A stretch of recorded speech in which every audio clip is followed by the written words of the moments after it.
Welcome back, everyone. You are listening to the Birdie Briefing, the front page of women's golf. Today, we are going to be talking about round 2 of the CPKC Women's Open, aka the Canadian Women's Open. It's been an exciting day, so let's get into it.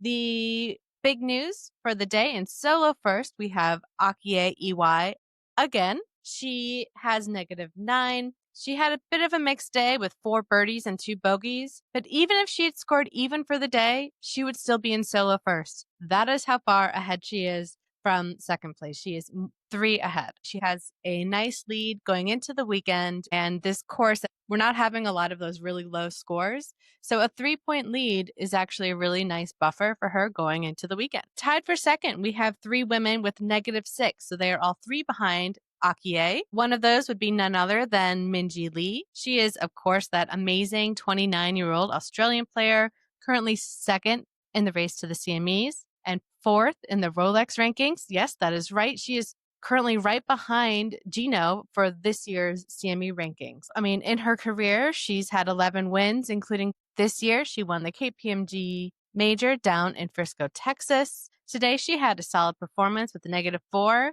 including 5 birdies and 1 bogey. We also have Leona Maguire. That is the Irish woman. She was down to -5 yesterday. We talked about her in the round 1 recap. She also had an up and down day. She had 4 bogeys and then 5 birdies. But because she did so well yesterday, she's still in contention, still in that tied for second spot, and added 1 more to her score. And then also tied for second, we have the one and the only Jeeno Thitikul. Again, of course, Jeeno is the #1 player in the world, both this year and overall in the Rolex rankings. She had a bit of a more even performance, not quite as up and down as some of the others we'll talk about. She had 1 bogey, but 2 birdies. So again, not the most exciting performance, but solid and enough to get her into second place. Tied for 5th, we have 4 women. The first, I think the most notable, we have Brooke Henderson, the beloved Canadian player, had a huge day. She had the low score for the day. She had -5. She was even yesterday, but she got -5 today, which brings her into that tied for 5th position, which is just amazing. She said that she was feeling good. She changed out her putter earlier this week, which I guess is something she's been doing lately. Between that and the big crowds coming out to watch her, she's been really energized. And she said she feels good going into the weekend. Love to see that, Brooke. I would love to see you win this just because Canadian pride. Why not? Also, though, she's got some good company and tied for 5th place with Megan Khang. That is, of course, the 27-year-old American that won this very tournament in 2023. She had been solo second at one point. I was watching the scores and thought that she was going to be all alone. I thought she had, I think, -7, but she was very much up and down.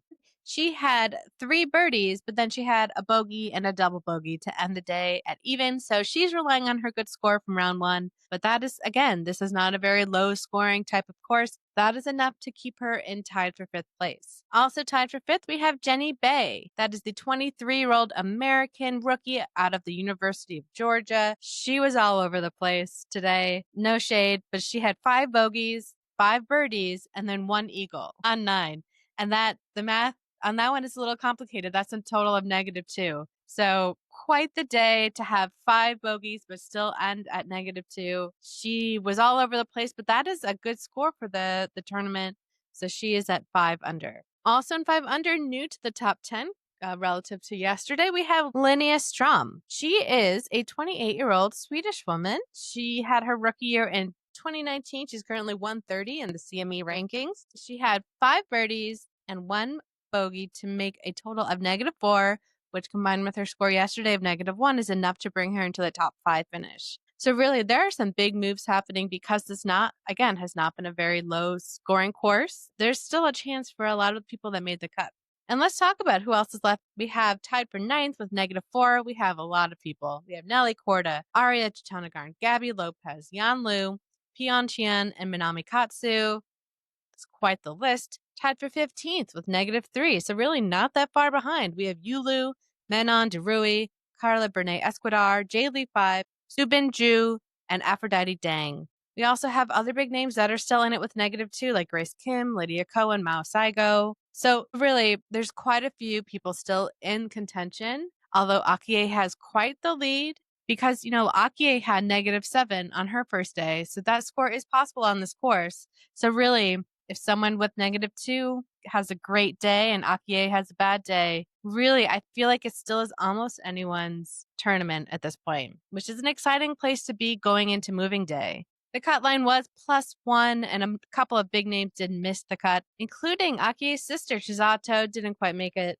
Neither did Lottie Woad or last year's winner, Lauren Coughlin. Tomorrow, coverage will be on NBC Sports from 3 to 3:30 p.m. Central Time and 3:30 to 6 p.m. Central Time on Golf Channel. If you are following along on the Birdie Briefing today, you did notice that coverage moved from Golf Channel to NBC Sports last minute. I just happened to see Morgan Pressel's Instagram story saying as much. Otherwise, I'm not sure how I would have noticed. It was frustrating. Hopefully they don't do that to us tomorrow, especially since they already have a weird schedule with that 30 minutes starting on the app and then moving to Golf Channel. But that's neither here nor there. If you miss it tomorrow, I will be covering it and recapping it for you. So I hope you've enjoyed this recap. This is Marie with the Birdie Briefing. I'm out.